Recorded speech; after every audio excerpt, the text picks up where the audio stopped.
Good morning, everyone. So today we have a webinar with a very special guest, Keat, as well. This will be held with Linnie. So before we get started, I'm going to show like a short video of Alt HR. So enjoy.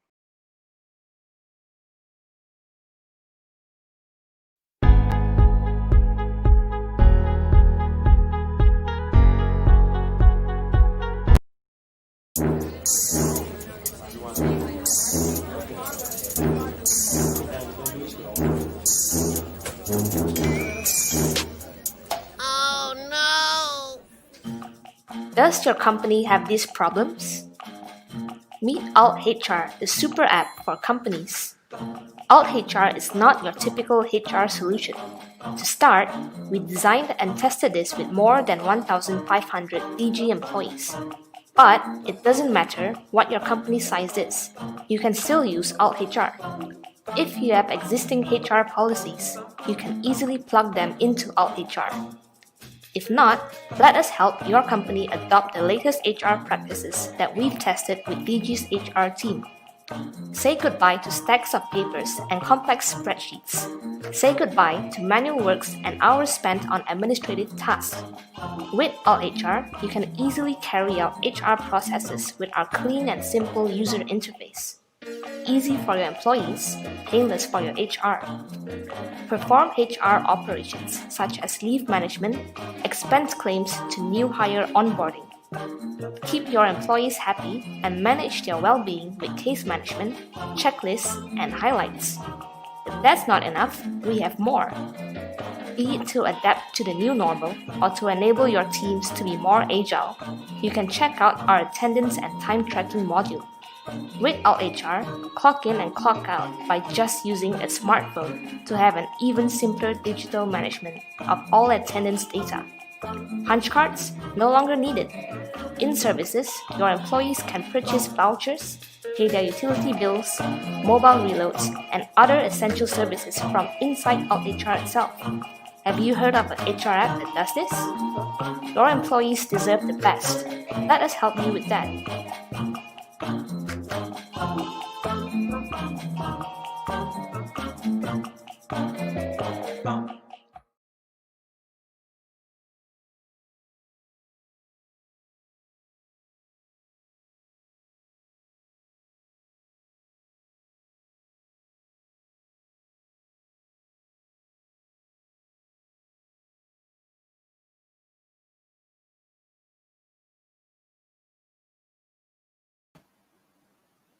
Good morning, everyone, and thank you for tuning in to our webinar hosted by DGX. I'm Linnie, and I'm the legal counsel with Digi. Together with me, we have Phye Keat, Senior Management Partner of Raja Darryl & Low, who specializes in corporate and commercial related transactions. He's also very well known in speaking about the recent COVID-19 bill. Today, we're going to dive into the key legal effects the COVID-19 pandemic has had on business sectors, in particular, the inability to perform a contract. During the webinar, we will be talking about force majeure, the doctrine of frustration, and how will the COVID-19 come into play. Without further ado, I will now pass the time to Phye Keat. Thank you, Linnie. Thanks to Digi for organizing this event, a very opportune event at this time of our national life. So many things happening, and not least of which is this is day 2 of CMCO in certain regions. I'm worried whether my son, who is a teacher in Johor, can come back. I think he's stuck there, and I'm not sure he can come back to celebrate his semester break with us. So we're all suffering from the effects of COVID-19, in particular our businesses. Now, this is already October. COVID happened in March. And by now, you may have already gained some competency or ability to deal with the legal effects of COVID on your business and your life in general, of course, but your business in particular. So this session today is to maybe give us a handle on it, but also bring in a third element that has now, or is going to very soon, have an impact on the legal implications of COVID on you, and that is the COVID bill, temporary measures under COVID bill, which will soon become an act. Okay, so for this purpose and to walk us through this exploratory way of looking at things and the legal aspects of COVID, I'm going to put up my slides and then walk us through some of the issues. Yeah, here we go.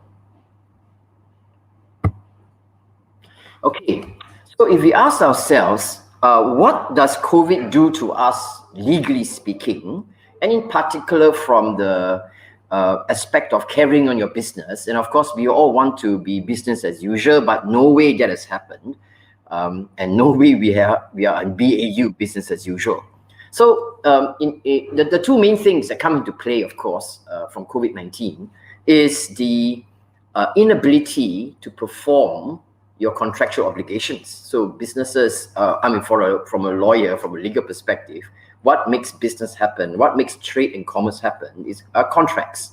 And what you have to do, what you're not supposed to do, what you want your customers to do, what you want your suppliers to do, they all flow from a contractual obligation, be it a written contract, implied contract, or express contract by conduct of parties. That is what allows you to sue someone for not doing his part of the bargain. So that's the first obvious effect of COVID-19. And that's the main thing we're going to talk about today. But of course, under the other aspect, you have COVID-19 makes us unable to perform our obligations under law. So the two main things that come into play here is legal obligations under contract, which is the bedrock of our commercial life. And then we have statutory laws that protect us, cause certain parties to protect us, or otherwise restricts and controls how we live normally. Yeah. So one of the main things, for example, how COVID has affected our ability to comply with the laws is, and of course, if you own a company, we all know under company law, you must have an AGM, an annual general meeting by June every year, no less than 18 months from the last AGM, blah, blah, blah. And then you realize, sorry, sorry to interrupt, but could you just put on your slides? We're not able to view it. Okay, I believe I've done that. Let me just go back.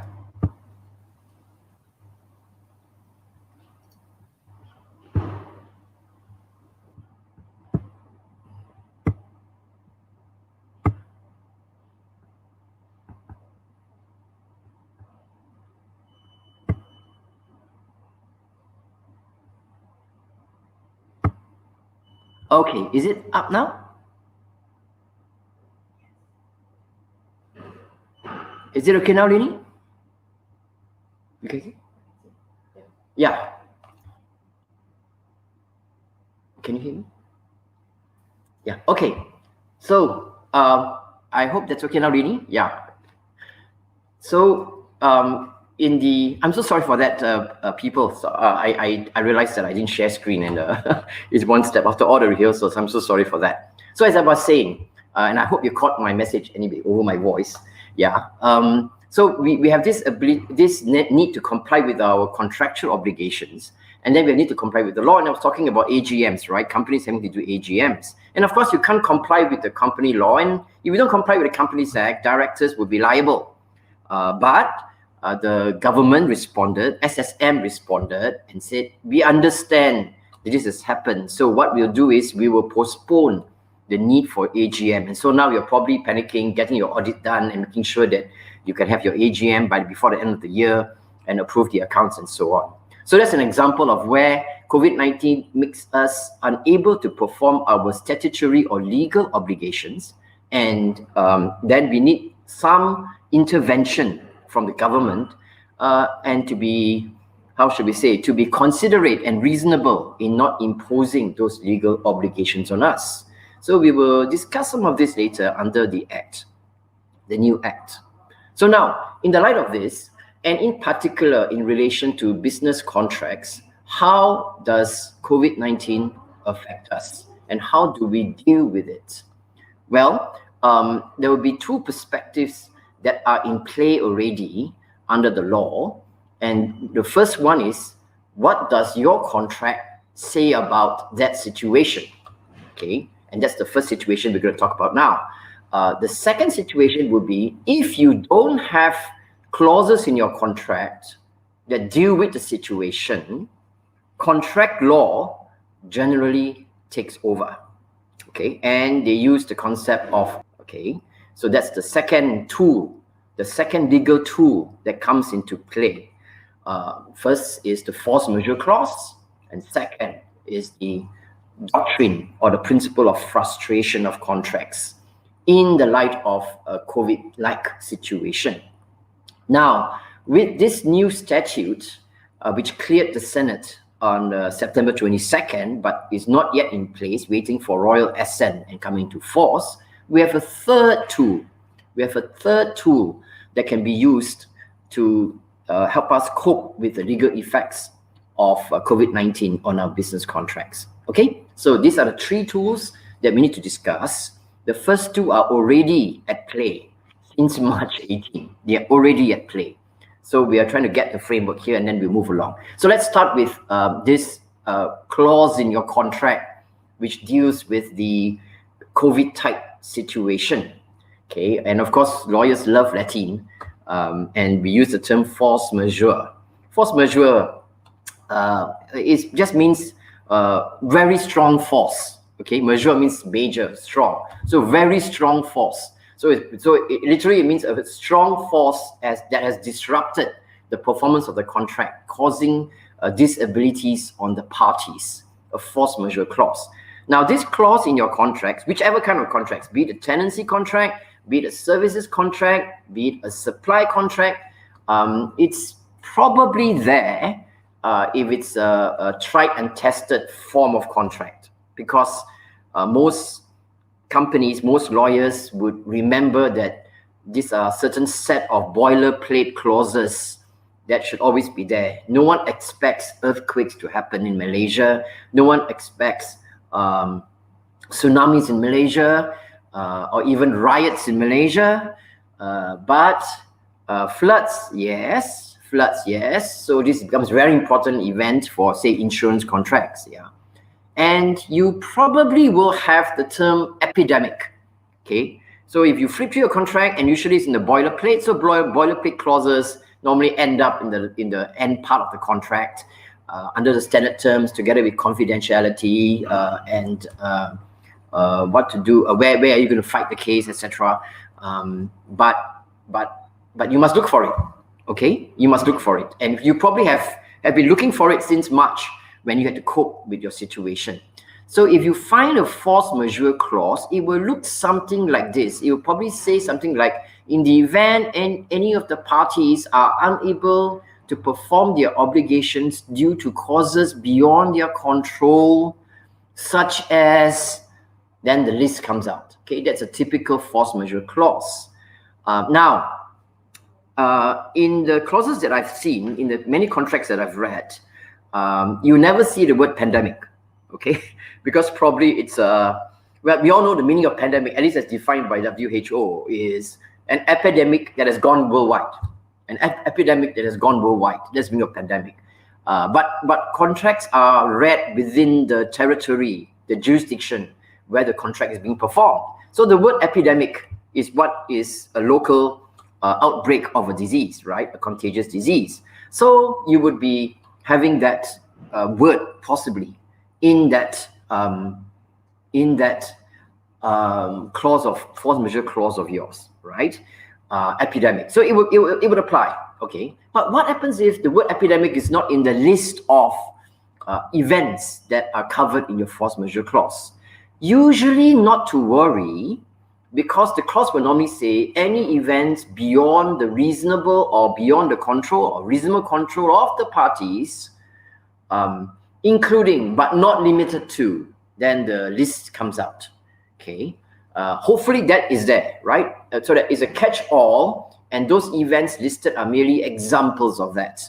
So if that's what your clause is like, you're still safe. That COVID-19 is, you're still safe, although COVID-19 is not mentioned in the clause. Okay, so the first step is to identify whether this event comes under the clause, right? If it is so restrictive and says only this kind of events qualify for force majeure, then you may have a problem. if the word epidemic is not in it. Okay, so lawyers have all become very clever. Whenever we've done our force majeure clause, we will put pandemic, epidemic, blah, blah, blah, yeah, to make sure it's there in the list. Now, after you've identified that the event is applicable in your contract, then you must read the clause further to say what is the effect of the event. Typically, it will say the contract will be suspended. The contract will be suspended in terms of the companies needing to comply with their respective obligations. What does suspension mean? And this is where it gets tricky. I am not able to supply the product to you because my office is closed, because under the first round of MCO, we were not allowed to carry on business because I'm not an essential service. Of course, Digi under telecommunications is an essential service, so they could continue doing their business in spite of the MCO, but yours may not be the case. Lawyers, for example, we were thinking that we support essential services like banking and so on. So are we on or are we off? We had to get all these clarifications, and we had to rely on the SOPs that the MKN had issued. Okay, so suspension means you are not liable for not performing your contract for that suspension period. So the contract may say it is suspended for 90 days, 30 days, etc. Usually there is a period mentioned for the suspension. So during that time, you cannot sue me if I didn't perform. Okay, it is also tricky that, well, if I am renting premises from a landlord, do I still have to pay? The question that can come back sometimes is, how is this event affecting your ability to pay rent? You don't have to open your shop to pay rent. Okay, so why do you say this is suspended? So that's an interesting legal argument, and it gets tricky, right? Because there's a correlation between the event and your disability to perform. Okay, the event must have caused, that's what the typical force majeure clause would say. The event must have caused your inability to perform. Then there will be a suspension of the obligation. So it remains arguable. Can you say, I can't pay rent because I can't earn revenue during the period? There's two steps there, right? And of course, as a tenant, you would argue that point. And usually you get reasonable landlords to say, okay, let's just suspend rental. Of course, the next issue is suspend rental doesn't mean it's owing or not owing. That means you have to pay me later. Or is it totally waived, right? We sometimes have to work through these kind of scenarios. Usually we say, let's not go to court, let's come to an understanding and work this out. Okay. Then the clause will normally say, when the period is over, or at the end of the suspension period, if the event is still on and the inability to perform is still present, then either party can terminate the contract. Okay, and that means it brings the contract to an end. Even though it's a 2-year contract and there's a fixed period, etc., the clause will normally say either party can terminate because the reason for the contract, right, is no longer able to be carried out. Okay, the purpose of the contract can no longer be carried out. So that's the situation for a force majeure clause, right? And I think I hope you've been helped in that respect, in case you have to understand what this clause does. Now, the second tool I mentioned just now is the doctrine of frustration. This is a situation where your contract does not have a force majeure clause. You can't just bring in a force majeure clause from some else's contract and say, why doesn't it apply, etc. No, the contract is no longer, it does not protect you in this scenario because it wasn't what the parties wanted to put in the contract. In that situation, the law takes over. The law takes over under the doctrine of frustration, which is enshrined in our Contracts Act in section 57, which says that where a contract becomes impossible to perform, then the contract, well, the term used is frustrated, and therefore the contract will be automatically terminated. Okay, the crucial point here is two things. One is there is no suspension. Okay, the law, okay, unlike a force majeure clause where you would follow what the clause says and it usually has a suspension, the law is something like a all or nothing. Okay, if there is a impossibility event happening that causes the contract to be not able to be performed, the contract becomes void. That is the terminology in section 57, which means the contract is terminated, which means both parties are totally released from the contract. Contract no longer works. Okay, some consequences are spelled out in the Act, in this Contracts Act, as well as in the Civil Law Act, as to if monies you have received, you must return the monies, if there was no corresponding performance, and if the monies were a deposit, and so on. We won't go into those details. My main point here is there is no halfway house. The contract becomes frustrated and is discharged. It's not about one party deciding whether the contract will go on or not. No, the parties have no choice in the matter. Okay, that's the first point. The second point is that because this is the effect of the law on a contract without a force majeure clause, the law requires a quite high standard as to what do you mean when you say this contract is impossible to be performed. What do you mean by that? And so this terminology or this term used by the courts is this thing called, the contract has become radically different from what had been agreed upon. Okay, that is the meaning of the contract has become impossible to perform. Because what is the meaning of impossible? So for example, if you are a supplier of products, you sell products, and your manufacturer in China is in Wuhan. This is the bad old days when MCO first happened, January, February, March. And the whole of Wuhan was closed down for their serious lockdown. And the factory could no longer produce that, manufacture that product for you to honor your supply contracts. You go to your customer and say, sorry, there's been this situation, and you don't have a force majeure clause, yeah? There's this situation, I can no longer supply you because my manufacturer has been shut down for the COVID reason, and so I can't do this. Okay, now has the contract become radically different? It is very arguable.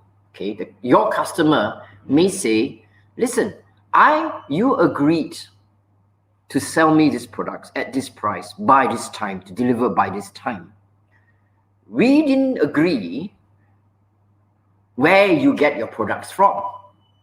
Okay, so if your factory, your contract manufacturer over there is no longer supplying to you, you find somebody else to supply to you. It's not as though the whole world was shut down. This would have been a conversation in March, April, when it wasn't the whole world that was shutting down, right? And you can get stuck in that scenario because you're saying, no, the contract is radically different. I quoted this price to you because that was my price from China. X factory China was this price. Now, if I look for somebody else to do, my price will be different. In which event, that customer, maybe you say the customer is being difficult or unreasonable, but that is not a legal consideration. Customer says, that's your problem, mate. Okay, you source for me, you sell to me, or I'll hold you liable for this. So it becomes arguable, yeah. Because if I argue further and say, but you knew that this was going to come from China, so you knew it had become radically different because of that reason. So it gets into an arguable position again. And now I know the cases have been here and there, yeah. So it's that kind of scenario. Take tenancy, for example. There are court cases on this. You have a 2-year tenancy, okay? You couldn't get to office for 3 months because of the MCO.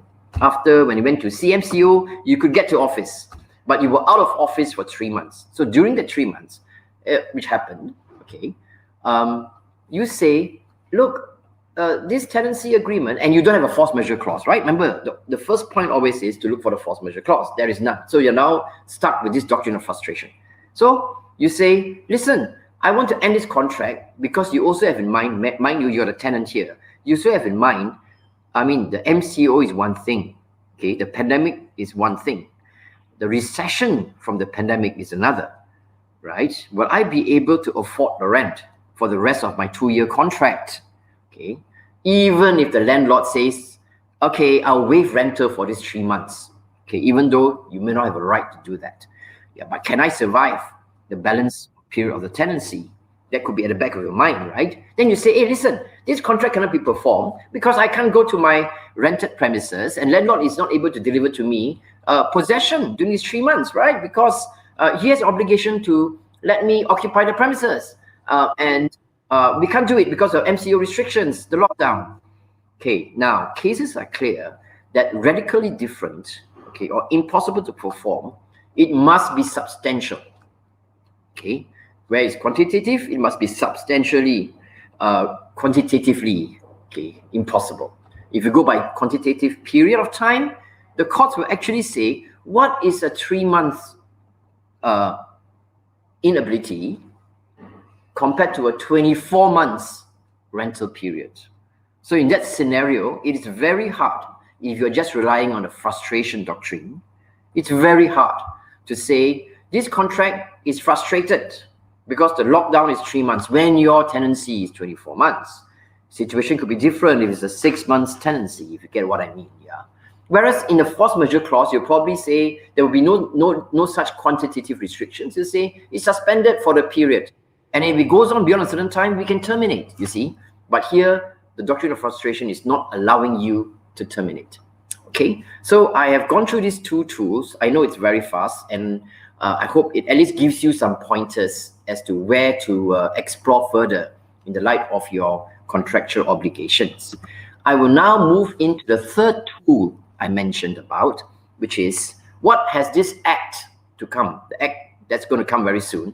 I hope at least by this month or next month, it will become law. What is this act going to do in the light of the scenarios I've just explained to you for a force majeure clause and for a frustration situation? Well, what this act in principle does is actually impose a force majeure-like effect. I repeat that. What this act does is to impose a force majeure-like effect on your contracts so that you hold back those, what I would say, extreme implications of the frustration. Doctrine of frustration I explained just now. Let me say that again. What this act does is, if your contract does not have a force majeure clause, this act will make the contract have a force majeure situation. So the parties do not have to refer to the frustration doctrine and instead allow the act to dictate the consequences. Yeah. And if what the act is dictating and imposing on the contract is different from your force majeure clause, assuming you have a force majeure clause, then this act will supersede, will prevail over the effects of your force majeure clause. But if both can coexist, then you can follow both. Okay, you get what I mean? Yeah. Now, this act is said to be retrospective. It is referring to situations from 18 March, which was the day 1 of our MCO. Some say that this act is late. Okay, it should have happened in the thick of the MCO so that parties could use this tool. By now, you may have already gone through the legal entanglements in order to cope with this. But I guess you could either say too little, too late, or you could say better late than never. Let's be optimistic and look at this act because it can still apply backwards to your situations from 18 March onwards. So what does this act do? The key point is it lists down in the schedule the types of contracts that will have the protection, the force majeure type protection. Okay, it doesn't cover all types of contracts, but it is, I think, pretty inclusive, and so it will help these sectors. So it talks about construction. The first one is construction. It talks about construction contracts and supply. Those that supply products and materials for construction contracts. Then it talks about a performance bond related to the construction contract. Then thirdly, and this is interesting for us who are startups, it says it applies to every professional services contract. This has not been fully defined in the Act. What is meant by a professional service? I don't think it's just related to statutory professional services like lawyers, doctors, and accountants, and so on. I think if you're a professional cleaner, I don't see why it won't apply to you. But we have to leave to the court to decide that, if that's going to be a kind of a discussion on that in the issue. Now, it also covers tenancies and leases. But it says here, for leases and tenancies which are non-residential, okay? So it appears to cover only commercial leases and not the room you rent, okay, for you to go home every day after work, right? That will be a residential lease. So that is not covered. Not sure why it shouldn't be covered, but it's true, Singapore doesn't cover that too, but New Zealand does. Okay, so these are all having to choose what is the situation in your country that the government has made, the choice the government has made. Then there are event contracts, weddings and so on, can have the benefit of this act, followed by a contract by a tourism contract, so tourism-related contracts, and finally pilgrimage contracts. So this is the schedule in the Act, and what we call part 2 of the Act. And what it says is, when you have, and this is the part, when you have an inability of a party to perform any contractual obligation, okay, so this is the point, right? It is like a force majeure. The inability of any party to perform any contractual obligation arising from any of the categories of contracts, and that's the list I mentioned just now, due to measures under PCDA, okay, which means MOH issued, there shall be this red zone, etc., you know, and you can't do this, you can do that, shops must close by 6 p.m., all these measures. So I repeat, that section says, if a party is unable to perform its contractual obligation arising from any of those types of contracts I mentioned just now, why can't you perform? It's because of the measures that MOH has issued, or National Security Council has issued, MKN has issued, which is delegated by MOH. They are delegated by MOH to issue those SOPs and so on. So if you're unable to perform due to the measures that have been issued, then it should not give rise to the right of the other party to sue you, okay?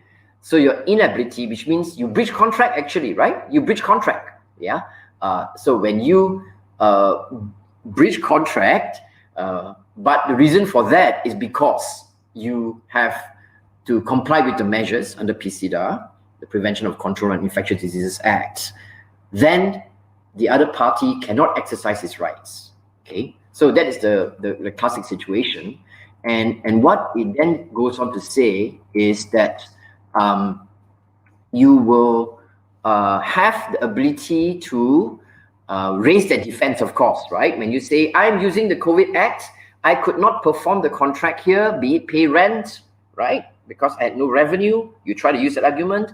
I couldn't pay rent. You can sue me for not paying rent during that period, and the landlord contests it. What this Act says is you can go for mediation. The Act is encouraging you to go for mediation, which means mutual settlement of the matter. Parties are encouraged to settle the matter. And when the mediation is successful, then the settlement agreement is recorded by the government, by the minister, right? And then it's done, okay? Now, it means that because mediation is voluntary, and if mediation fails, then you end up in court. So the court will have to decide. Now, that's not, to me, not very good, because when will you get your justice done, right? Meanwhile, can your company survive? Meanwhile, the landlord says, I'm going to shut the premises, etc. You rush to court for injunction. Not so good. Just to contrast with Singapore, in Singapore, their COVID Act says there is a body of people, there's a new group of people, a tribunal called assessors. So in Singapore, you actually go to this group of people and they are not necessarily legally trained people. They could be a mixture of legal and commercial people. You go to this body of assessors, they will decide whether they can link your inability to perform with the measures taken so that you get the protection of the Act. I thought that's a better way to do this, but never mind. We at least have this. Mediation, if fails, mediation successful, good. Mediation not successful, you go to court to decide whether you have the protection of the Act. Okay, there's a host of other things that the Act does, but that is the key point for contracts, okay, which affects you. So the Act has other effects on other laws to protect the consumer and the man on the street, or to protect the businesses when they have to comply with various laws, such as the Limitation Act. You know, you cannot sue someone more than 6 years from the breach. That 6 years is extended by the period of COVID. Insolvency, usually you could make someone bankrupt with 50,000 debt. Now it's been increased to 100,000, the amendment to the Insolvency Act. Licensing for certain employment agencies, your need for renewing your license is extended. In the Hire Purchase Act, it's now stated that the financier cannot repossess your vehicle for any failure to pay hire purchase premiums for a certain period, April to December. Then the failure to pay during that period will not give any rights to the financier to repossess your vehicle. For Consumer Protection Act, those vendors who give a credit sale, that means you pay by installment, you cannot enforce it, or the consumer can cancel the contract unilaterally. You have that as well. For distress, this will apply to residential and non-residential. This Distress Act means the landlord can go in, because you didn't pay rent, landlord can go into your premises and sell your goods in order to pay the rent. So a landlord cannot exercise his distress rights, whether residential or non-residential, where there is a failure to pay rent during the period 18 March to 31st August.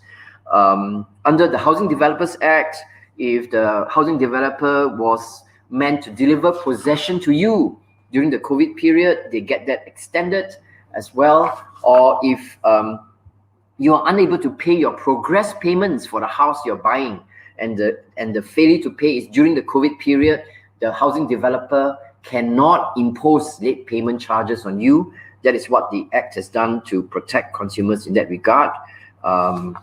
And then there's the general point about the courts, right? So the courts, the Chief Justice is given huge powers to organize the court system so that it can cope with this difficulty of social distancing in the courts. All lawyers are facing at the moment, going to court. And finally, there's also a general provision that talks about statutory meetings. Remember the AGM I spoke about just now. And also, there's a catch-all clause in section 57 and 58, which says any minister of any ministry, right, in the government, having to deal with the effects of COVID can make any order he deems fit in order to alleviate all parties from the effects of COVID-19. So there's a general catch-all clause there as well for ministers. Right, I hope that was not too much of a roller coaster. This is where I'll end, and we move over to question time. I'll stop sharing here and surrender the meeting back to Linnie. Thank you very much for being clued in during this part of the session. Thank you so much, Phye. Thank you for the very, very helpful insights. So we will now take some questions from the floor. We have a question in from David Tan. What if both parties to the contract agree that the service will be suspended during the force majeure period? Must payment during the period be suspended too? Yes, thank you, David, for the question. This is all about what did the parties mean. Okay, now if the parties agreed that service will be suspended, I would have hoped that the service provider would have, well, actually I should reverse that. I would have hoped that the recipient of the services, because he's the guy paying, right? I would have hoped that the customer would have also put the query in So you are suspending services. Won't payment also be suspended? So that should have gone into that contract to suspend the contract. That agreement to suspend the contract, the services. I would have hoped that would have happened. But if the situation is no one mentioned about payment, okay, I would try to argue it should be implied. If no services, what am I paying for? Okay, so I would think the logic should prevail, even if we didn't talk about payment. If there are no services, because we both agreed to suspend, there should be impliedly corresponding no need to pay for that period. Okay, I'm not talking about delaying payment, right? As if that becomes an owing later. I'm talking about suspending in terms of waiving payment, because you're arguing that no services should mean no payment for those services. So I hope that helps. Yeah. Thank you, Phye Keat. We have a second question from Xuet Yen. Is it reasonable for parties to insert a clause to request for business performance and impose penalty regardless of pandemic circumstances, especially when this force majeure could have become normal? Yeah. So when we use the term reasonable for parties to insert a clause, this is the parties will talk about what they want to perform mutually. Okay, so we don't talk about a force majeure yet, right? We don't talk about a force majeure clause yet. So parties will normally discuss in a normal life situation when it's business as usual, what would be your obligation to provide a service or perform according to the contract, and your obligation to pay for it. Okay, so if you don't perform, then I can have a penalty clause, right? Or if you don't pay, I can have a penalty clause by way of late payment interest, for example. So that would be a normal clause in part of the negotiation between the parties. Okay. Now, when I mentioned force majeure, I'm saying just now that the parties should also now, and this pandemic has made us all become very aware, where's my force majeure clause? Where's my force majeure clause? So to me, parties should now be mindful that is business as usual obligation. So now let's talk about when it's not business as usual due to a pandemic type situation. Okay. So to me, if you are now today negotiating a contract, it will be quite strange why you would not talk about, hey guys, let's have a force majeure clause as well, because we all know what has happened. Let's also talk about a situation when it's not BAU, it's not business as usual. In particular, where we are unable to perform because of unavoidable events not under our control, like a pandemic. Okay, so I would hope that you would put it in. So really can't say about reasonable. It is to me very reasonable to discuss the force majeure clause when you are negotiating a contract today. And if a party says no, I will hold you to your performance no matter what, it must be really a contract you really need, okay, before you agree to that. Because, by the way, the COVID Act is not forever. I forgot to mention that. That's why the title of the Act is Temporary Measures. It expires 31st December 2020. Yeah. It expires with the right of the minister to extend. And maybe it will, because we don't know when the vaccine will come. Okay.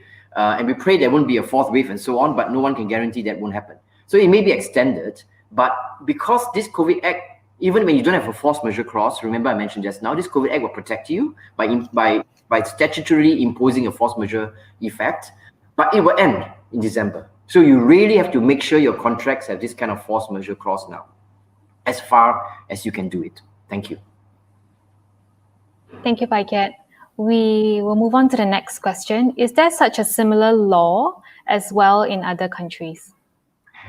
Yes, definitely. Many countries have woken up to this situation. Many countries have decided that they need to help the weaker party. You understand why this act came, right? They need to help the weaker party cope with the effects of pandemic by imposing this force majeure type effect in the contract. So many countries are having it.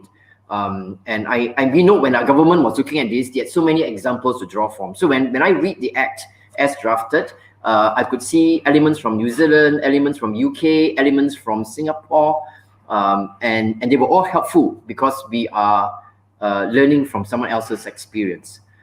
So yes, it is all over.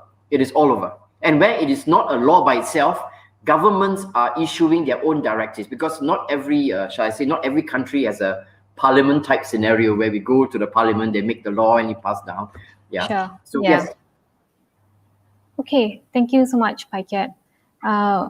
We are getting quite a number of questions in. Do provisions of the Act only apply within a COVID-19 period? Who determines when this period ends, and what are the criteria to make this decision as to when it starts or ends? I think earlier you've already addressed part of it.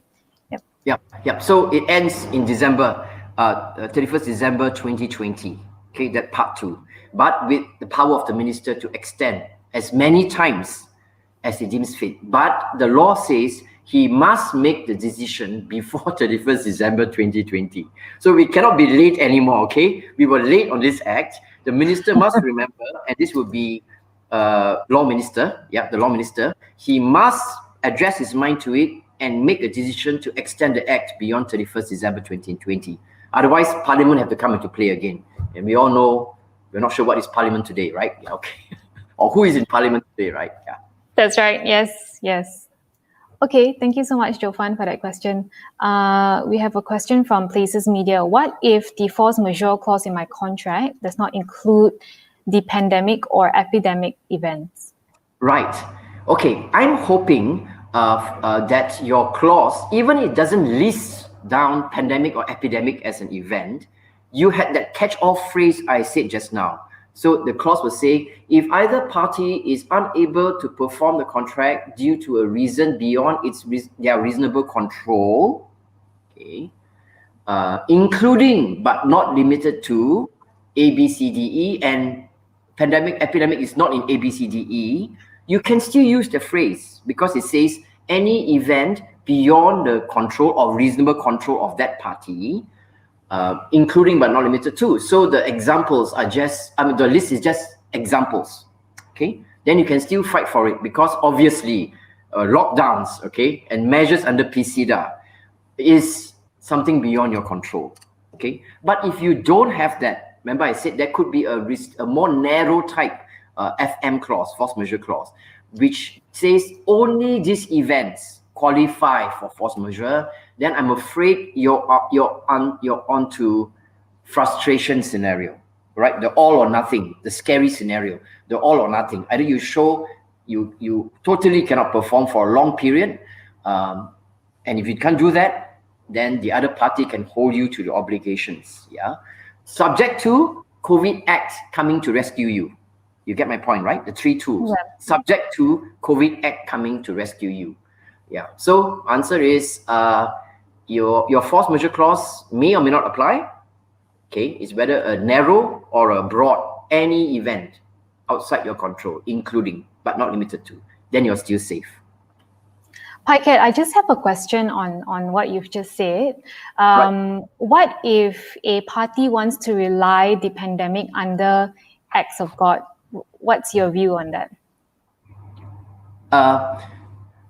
You mean the term act of God? Yeah, can the pandemic fall under that?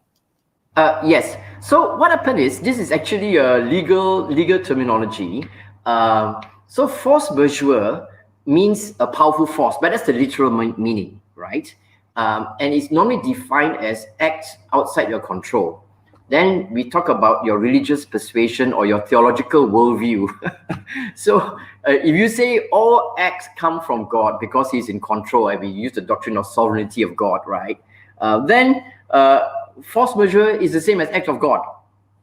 Okay. Now, whether you say this disease came out of a lab, blah, blah, blah, all those, conspiracy theory and all that, that's not act of God. That's an act of somebody doing bad things, right? Then when you talk like that, then if your force majeure clause says act of God, you may have a problem. Because someone will say, this is caused by climate change. Climate change is not act of God. Okay. But at the moment, I feel the law has sort of settled that act of God is not different from force majeure. Right? We don't look for the origin. We look for what is the effect being felt now, right?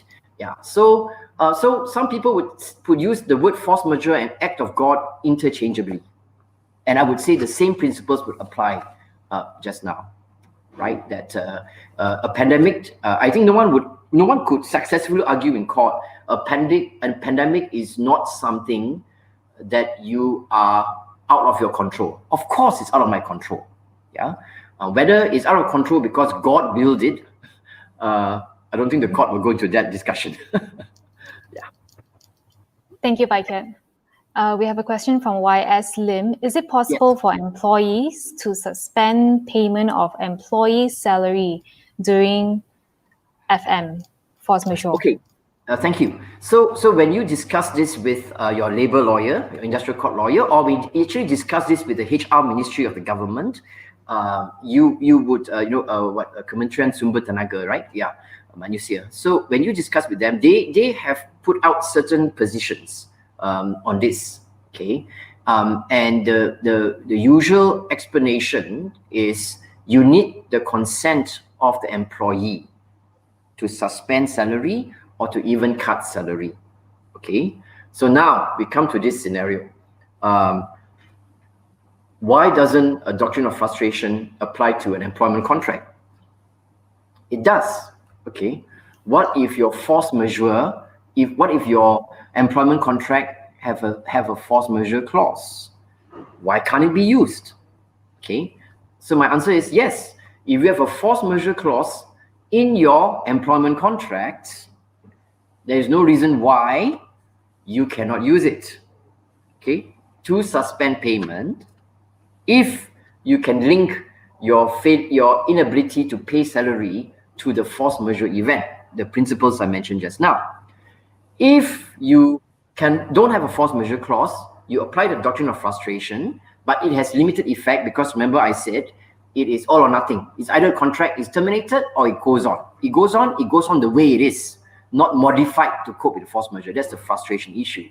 But since the question is, can I suspend, means you're not wanting to terminate, right? You're wanting to just suspend. I don't pay you salary for this period while we tide over this COVID period. That I believe is YS Lim's question, the background to it. So to me, when you're not strong on the force majeure, you don't want to use for frustration, you have to go into a agreement with the employee for them to consent to the suspension of salary.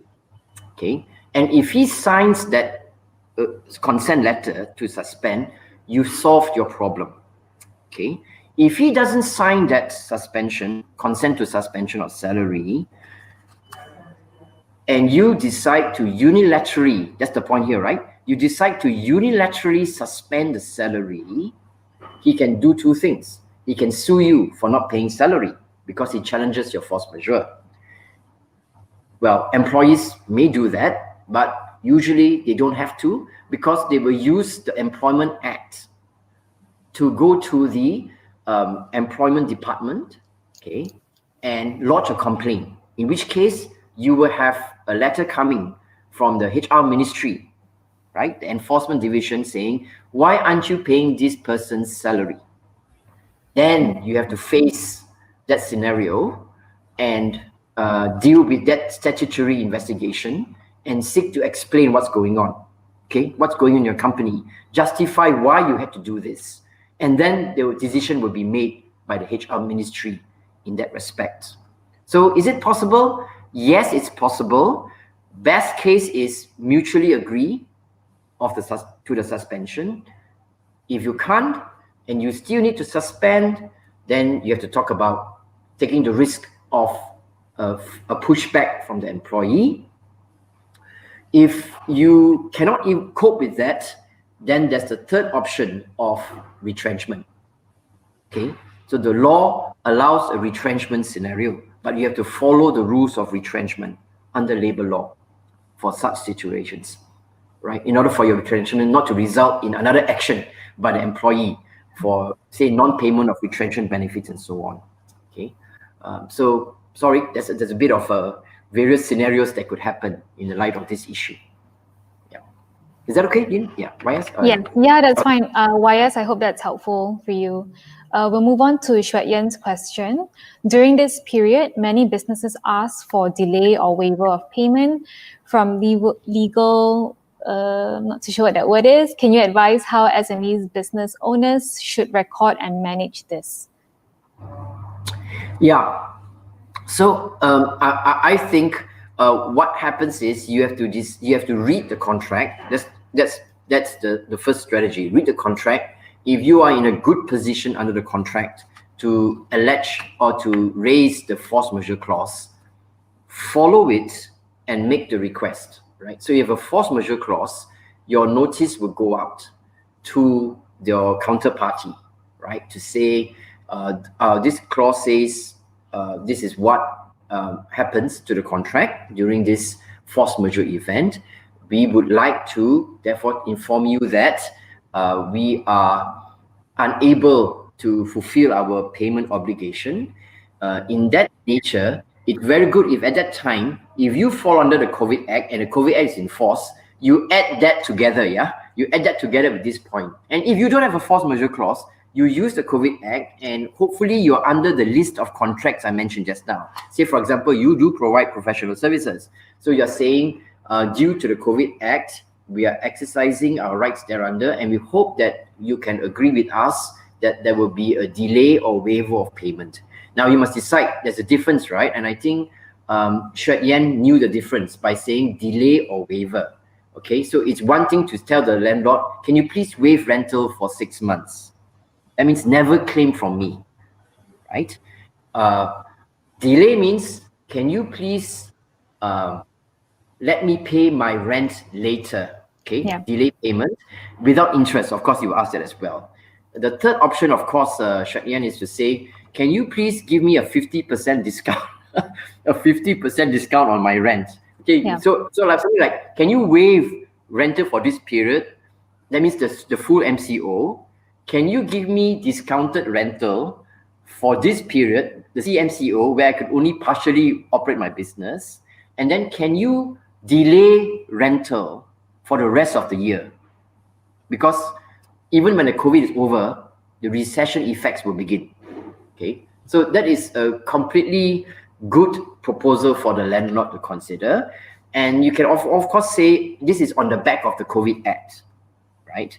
So it's sort of course, we want it to be friendly. It's sort of saying there is a legal force behind you when you make these requests, right? Not to say you will exercise it, and hopefully the landlord would say, let's be reasonable in the situations. So you would like have that strategy, and then you, like all negotiations, you have plan A, plan B, plan C, that kind of thing to work out what happens.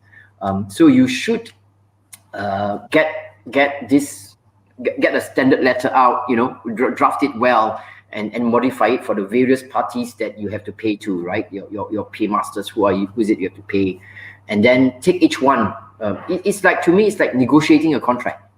Okay? Yeah. What strategy would you put in place to negotiate a contract? Yeah, or negotiate a settlement of a contract. Yeah. Thank you, Phye. So I just came to know POV is point of view, legal point of view. Yes. Okay, we have 2 more minutes, Phye, so we can take one last question. Can a customer cancel an order already made that the supplier has yet to perform? This is from David.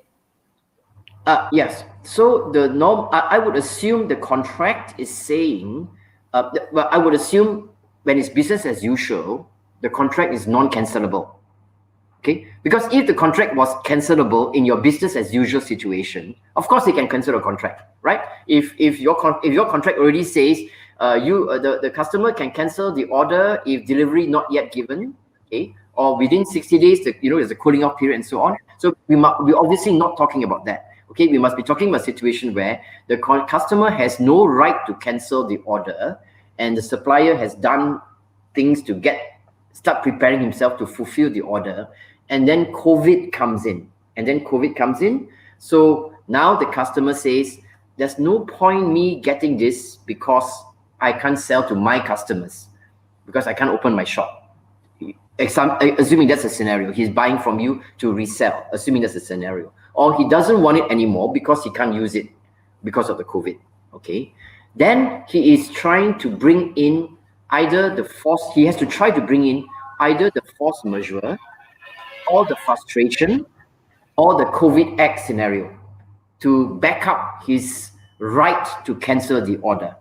Okay, and so if he can't bring any of this, force majeure clause, if any, frustration, because there's no purpose for the contract anymore, it's become radically different, and he can't bring in the COVID Act to help him, then the contract will remain non-cancelable. So when he chooses to still cancel unilaterally, you can hold him to it and sue him for damages. It doesn't mean you can sue him to make him finish the contract. You deliver, he pays you. That is not what contract law gives you the right to do. You should stop whatever costs you are incurring to fulfill the contract and sue the customer for the cost of that plus loss of profit, right? It goes into the normal route of normal breach of contract scenario. Yeah, because he has no defense of force majeure, frustration, or COVID Act. Hope that helps. Thank you, Keat. We'll now come to an end of the session. Thank you everyone for tuning in and stay safe.